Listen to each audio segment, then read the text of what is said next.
অর্থাৎ 10 তারিখ ঈদ। কত তারিখ ঈদ? 10 তারিখ।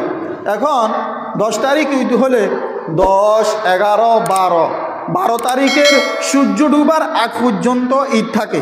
সূর্য ডুবার আগ পর্যন্ত ঈদ থাকে।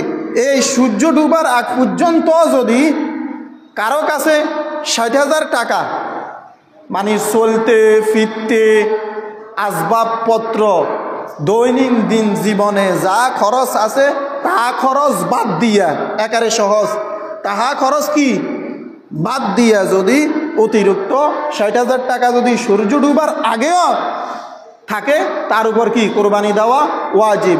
অথবা টাকা নাই, স্বর্ণ আছে অথবা স্বর্ণ নাই, রূপা আছে অথবা রূপা নাই, গরু আছে অথবা গরু নাই, ছাগল আছে অথবা ছাগল নাই, সম্পদ আছে। কথা বুঝতে পারছেন? জমিন আছে, কি আছে? জমিন আছে। তাহলে তার উপর কোরবানি দেওয়া কি ওয়াজিব। যদি ওই 12 তারিখে সূর্য ডুবার আগ পর্যন্ত যদি এই টাকার মালিক হয়ে যায়, এই সম্পদের মালিক হয়ে যায়, ওই নেশাবের জাকাতের নেশাবের মালিক হয়ে যায়। জাকাতের নেশাবের মালিক কত? 60,000 টাকা। কত? 60,000। এরকম নেশাব পরিমাণের মালিক হয়ে গেলে তার উপর কোরবানি কি হয়ে গেল? ওয়াজিব হয়ে গেল। সূর্য ডুবার আগেও যদি তার কাছে টাকা, ওই সম্পদ চলে আসে।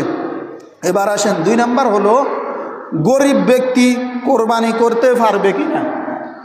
গরিব ব্যক্তি, যেই ব্যক্তির উপর কোরবানি দেওয়া ওয়াজিব নয়, অর্থাৎ 60,000 টাকার অতিরিক্ত দৈনন্দিন জীবনে চলতে ফিরতে যেই খরচ লাগে, ওই খরচ ব্যতীত অতিরিক্ত যদি নেশাব পরিমাণের মালিক থাকে, নেশাব পরিমাণের মালিক থাকে, তার উপরে তো কোরবানি কি ওয়াজিব। কিন্তু যেই ব্যক্তির এই নেশাব পরিমাণের মালিক নয়, সেই ব্যক্তি গরিব। সেই ব্যক্তি কি গরিব, ওই ব্যক্তির জন্য কোরবানি দেওয়া ওয়াজিব নয়। তবে সেই ব্যক্তি যদি কোরবানির নিয়তে গরু খরিদ করে, গরু কি করে? গরু, ছাগল, ভেড়া, ওঁট, দুম্বা যদি খরিদ করে, তার উপর কোরবানি কি হয়ে যাবে? ওয়াজিব হয়ে যাবে। মানে অর্থাৎ যার উপর কোরবানি দেওয়া ওয়াজিব নয়, সেই ব্যক্তি যদি কোরবানির নিয়তে পশু ক্রয় করে, তার উপর কোরবানি দেওয়া কি হবে? ওয়াজিব হয়ে যাবে।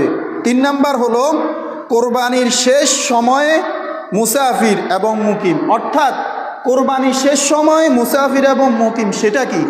অর্থাৎ কোরবানির সময় সেই মুসাফির অবস্থায় ছিল। কোথায় ছিল? মুসাফির। অর্থাৎ 72 কিলোমিটার দূরে সেই চলে গেল, 15 দিনের কমে সেই বেড়াবে, বিভিন্ন জায়গায় কি গেছে। 72 কিলোমিটার। কত কিলোমিটার? 72 কিলোমিটার দূরে চলে গেছে, তখন সেই মুসাফির। তখন সে কি মুসাফির। 15 দিনের কমের নিয়তে যদি যায় যে আমি 15 দিনের কম থাকবো।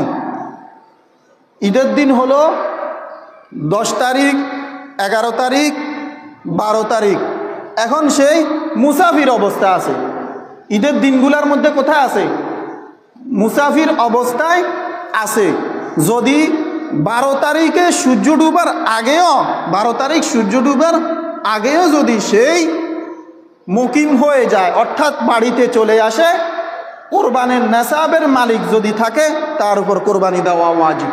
তার উপর কোরবানি দেওয়া কি ওয়াজিব।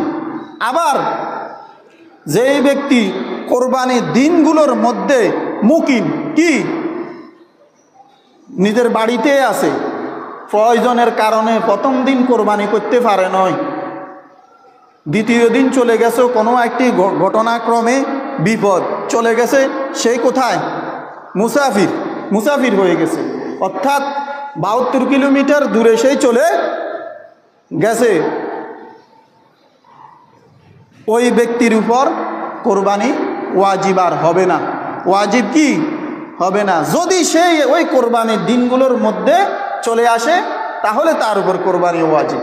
তার উপর কোরবানি কি ওয়াজিব। ওই এক শর্তের সাথে, সেটা হলো সে ওই 60,000 টাকার অতিরিক্ত, প্রয়োজনের অতিরিক্ত যদি 60,000 টাকার মালিক থাকে, অথবা সম্পদের মালিক থাকে, অথবা গরুর মালিক থাকে, অথবা ছাগলের মালিক থাকে, অতিরিক্ত প্রয়োজনের অতিরিক্ত যদি থাকে,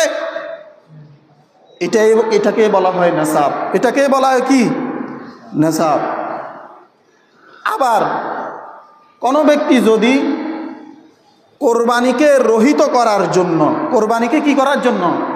রহিত করার জন্য কোরবানির দিনগুলোর মধ্যে সেই মুসাফির হয়ে গেছে। কি হয়ে গেছে? মুসাফির। অর্থাৎ মুসাফিরের তো কোরবানি ওয়াজিব নয়, একটা কাজ করি, আমি ঈদের দিন চলে যাই গই, কোনো মই যাই ঘুরি বেড়ায় আসি, 72 কিলোমিটার দূরে চলে যাবো গই, আমি মুসাফির হয়ে গেছি, ব্যাস আমার উপর কোরবানি ওয়াজিব নয়। এটা মারাত্মক গুনাহ। মারাত্মক কি?